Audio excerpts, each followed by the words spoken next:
Welcome to Spinnerack. This is the official Secret Friends Unite comic book podcast for our Patreons. Every episode of this show, we will talk about a comic book, an event, or something cool in the world of comics. And we're doing a very special one near and dear to Charlie's heart, and that is called Duke. Knowing is half the battle. This is basically talking about the introduction of G.I. Joe into the Energon universe in the new Image Comics run by The Walking Dead's founder, is passion into G.I. Joe and Transformers. So we're going to talk all about that new miniseries.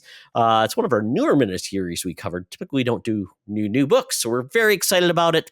And before we do that, we want to say thank you to our Patreons because they make shows like this happen. Thank you so much. And by the way, we're going to try to get more of these back on the schedule. We're going to have more new things coming out to all Patreons. And if you're new Patreon, like Mary Letters, thank you, Mary Letters, for being on board. Mary! Woo! I hope you like comic books, and I hope you learn something more about comic books. If this is new for you, or if you're a big comic book fan, let us know if there's a comic book series you would like us to talk about. Yes, because that's what we're here for.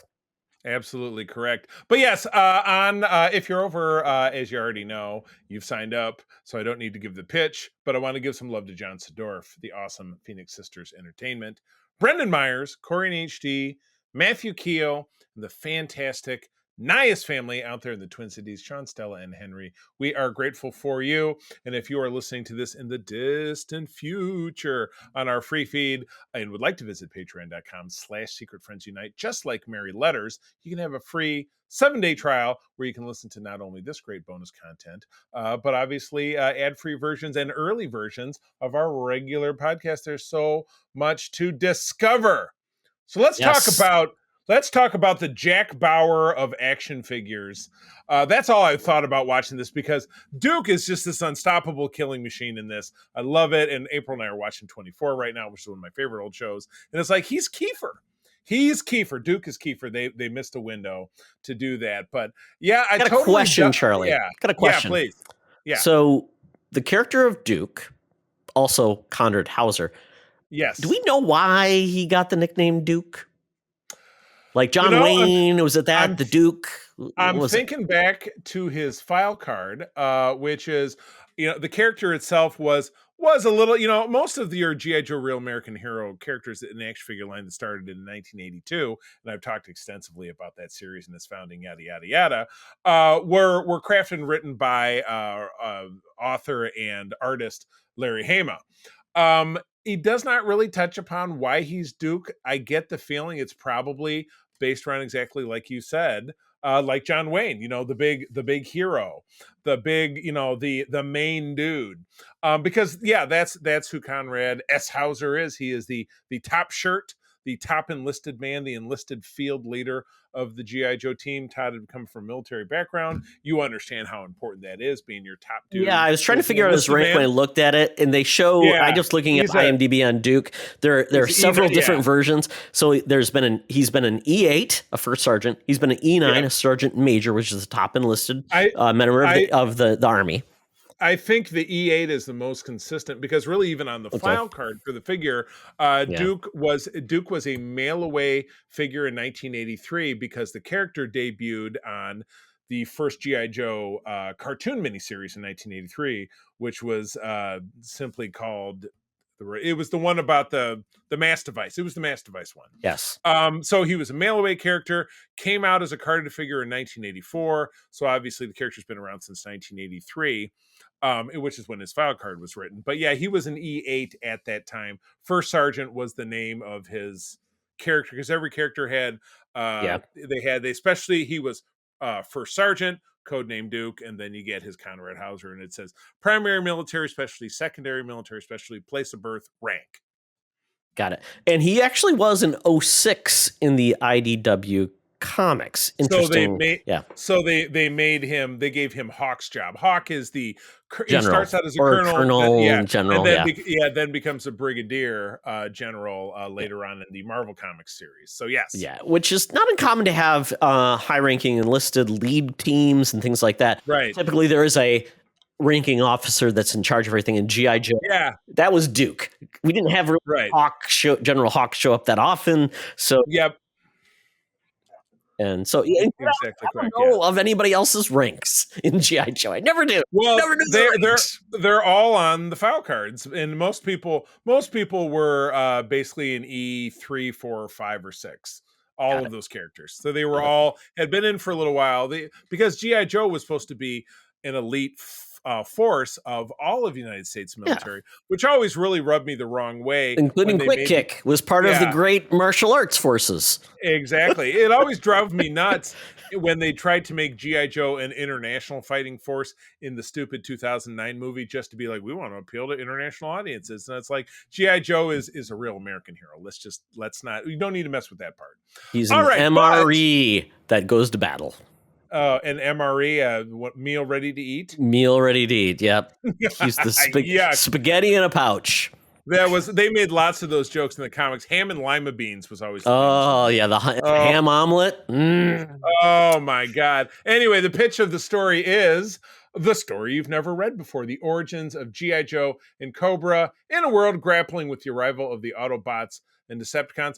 I mentioned this on the main show, but this is a separate continuity from what is continuing on. Yes. Larry Hama's somewhat timey-wimey continuation of the series, the comic series that started in 1980. This is like almost the Ultimates, if we think about for G.I. Joe.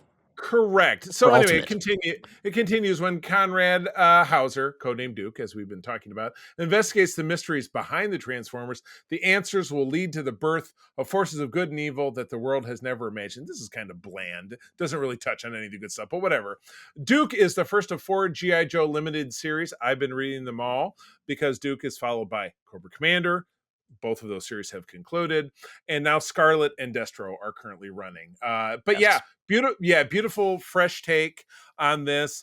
And this series does a great job introducing some of the older G.I. Joe characters. In the first issue, we see Duke disheveled, and he looks like he's drunk or high, getting dressed down by Colonel Hawk and saying, dude, you were one of the best, and now you've had a break with reality, because some months prior to getting this dressing down from the Colonel, Duke was in the field with a fellow operative who got picked up by a giant robot who squished him like a grape.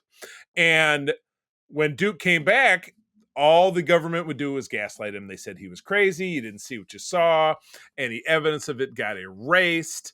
So Duke just kind of cracked up, and he refused to return to service. Hawk was like, we need you back, and he's like, fuck you, I'm not coming back, you screwed me over. And so he just kind of turns into fuzzy face Jack Bauer, and he's running around as a scruffy muffly. And and I mentioned this certainly when we talked about this back in December when the series was new, but he gets approached by Adele Burkhart, who was Lady Doomsday, the person that the team rescued in the very first issue of the original series. Wow, because deep cut. She was a nuclear physicist. I did not know that. I would have not known that. Thank you, Charlie. You're very welcome. But yeah, Charliepedia is strong. Well, when it comes to G.I. Joe, I know it like I know Star Trek. I really do. Despite the fact that I didn't read the last half of Larry Hama's Image G.I. Joe. So it wasn't based on Adele the singer. I'm glad to know that. Yeah, though they did look a little bit alike, and maybe in the outtakes there was some kind of singing. I have no idea. But yeah, this takes Duke on a journey where he then becomes a refugee because he gets framed for Adele Burkhart's murder, which happens pretty quickly by assassins. You get Major Blood. You get. I loved how they brought in all of these characters, Charlie, that quite honestly don't have a lot of screen time on like the animated series. So that's my touchstone. I didn't read any of the G.I. I think I own like one G.I. Joe comic. Didn't really own many of the figures. So for me, seeing Major Blood kind of being a badass and Major Blood in particular, and it's funny because I'm looking at my figure shelf is right across from me. Major Blood's look was retooled, obviously, because he was one of the newer figures. They did a lot of retooling, much like the image behind you. You see Duke is wearing a little different outfit. And, the Baroness has like a different weird weapon, and Scarlet's outfit is different. But Major Blood's outfit is changed enough But what's really great about this, he also comes, that big gun he has, that he kind of looks like Hellboy's gun. That comes with the figure. That was nice from the I like figure that. mold. So Synergy. it was good. But yeah, no, it led to Duke reached out to his friend Lance Sternberg, who was Clutch, who drove the Vamp, which is the big G.I. Joe. Which, quite honestly, I knew of a lot of these figures and characters. I'm like, but they were so bland. I love the fact that they gave these characters all really strong personalities very quickly, which I loved. And they did, and it was interesting. It was both Stalker, who was one of the main. He was Snake Eyes' best friend. He was Lionel Richie. Lionel Richie, basically. and then you have Rock and Roll, who's basically one of the Beach Boys, but the Beach Boys. He rocked. I love that. Grabs his boom box and then breaks out of stage like, where's Rock and Roll? In your heart. Yeah, I love it because Rock and Roll, the character itself was from Malibu. He was a surfer, but he's the G.I. Joe's heavy machine gunner. Yeah. So he's just a giant dude. He was the heavy machine gunner before Roblox came along. Those were the characters that were really not flashy when you look at the action figure. They were like, it's a guy with a thing. All of them are from the class of '82, that first wave, which had maybe 3 different sculpts.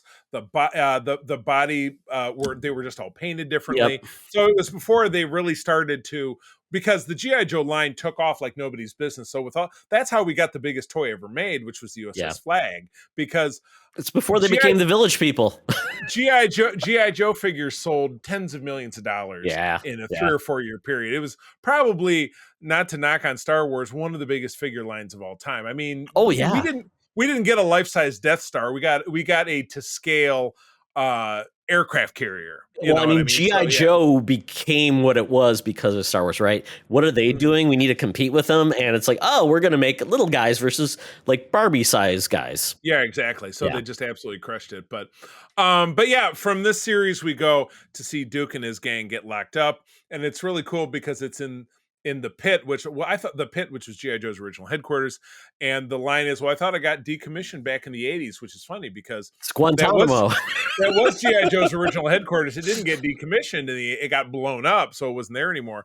But through this, we meet the Baroness. And again, Major Blood is the one hired to bring them in. She caps him in the head and takes his eye. Oh, I thought he was done. I thought, oh crap, I know. They popped him. And that was the article the week after it came. Like, how could they kill Major Blood in his first appearance? No, in the next issue he was alive. That's how he got an eye patch, because you got to do that. But I loved when they introduced like Baroness. They did it in a very quick snapshot. Boom. I'm like, that is how you write effectively. Just like boom, put it out there and just go in for the ride.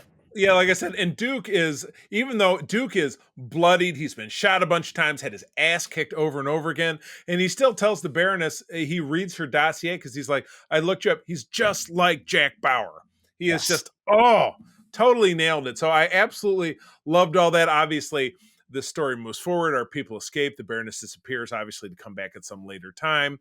And then eventually, Duke's investigations after he's free lead him to a one-on-one facing Destro, who's the major villain. I do love how they escape. What do they do? They find in the pit all these decommissioned vehicles. Yeah, they find the Sky Striker. They aid the troop transport, and of course the Vamp. But they have no weapons, no ammo. But they're all fueled up. Yeah. Yeah. And then just like in the cartoon, Duke knows how to fly a fighter jet. So it's amazing. Exactly. That's right. Exactly. Perfect. So he takes Army off, and fighter jets are like go hand in hand. Absolutely, because the Army has a ton of fighter jets. Everybody knows exactly. That. Yeah. But no, we then get when Duke is on his way to Mars, which is the armament company owned by Destro. Does this stand for something like the M.A.R.S? It's military armaments. Whatever the RS is, you can look it up. I'm sorry, I should know. I apologize. But anyway, this is when we meet Scrap Iron, who's a munitions guy who shoots down the Sky Striker. Obviously, had some issues. Yeah, and it's funny because that's exactly like the figure. The figure is scarred like that too. So it's a final showdown.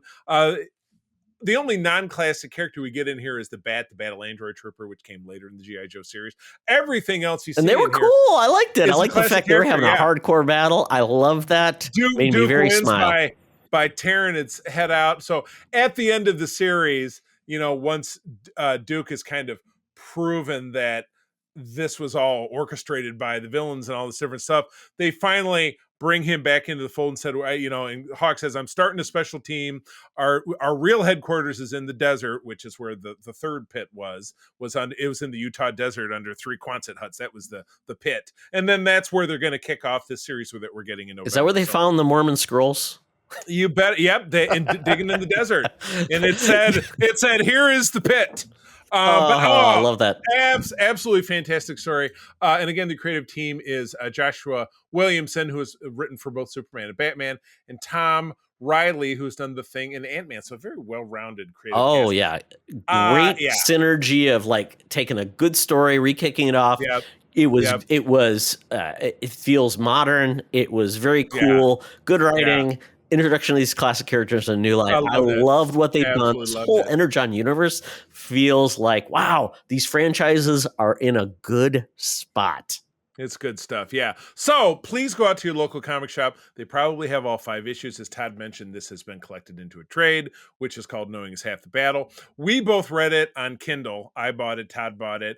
And as I've said, if you don't have it already, usually if you go to Kindle for something that's been out for a while, it's half price. So they're about $2 an issue. So you can get collection or the single issues that go on sale about 30 days after the fact. If you Comixology Unlimited, you do get a discount. But this is one, and again, I talked about it back in December when this first came out. This has been one of the series that I have loved the most in recent history. I just absolutely love this. Cobra Commander was out at the same time, and I believe we're talking about that one as well in our next segment, I think. So we'll get either that or we're gonna skip, and then we'll get to this one too. We'll get there eventually. But anyway, go out. This is Charlie's recommendation of the year. Go out and get this one ASAP. It's the best. Yo, Joe! Yeah, it's what we've been missing with G.I. Joe. We needed a solid entry point for the series for new people, why it's good, and they're building it on and bringing it on with a partnership of a bigger world with Transformers, which it was always tangentially kind of aligned with, like with Marvel, because they're both publishing Transformers and G.I. Joe, and Spider-Man would show up eventually, and Yes. Well, good. All right, well, that's a wrap. So Patreons, we love you. Thanks for tuning in to all of our fun, great content. And then, as I always like to say, keep them spinning, keep them spinning. Keep on reading. This podcast is part of the Secret Friends Unite podcasting network. Visit secretfriendsunite.com for more great shows, articles, news, reviews, and more. Secret Friends Unite podcasts are available on Apple, Google, Spotify, and other podcast services around the world. If you'd like to be part of the conversation, you can join us on Facebook or our new Discord server, or follow @SecretFriendsU on Twitter. Please subscribe to Secret Friends Unite on YouTube and visit our merch store at tpublic.com. Just search Secret Friends Unite. Thanks for listening.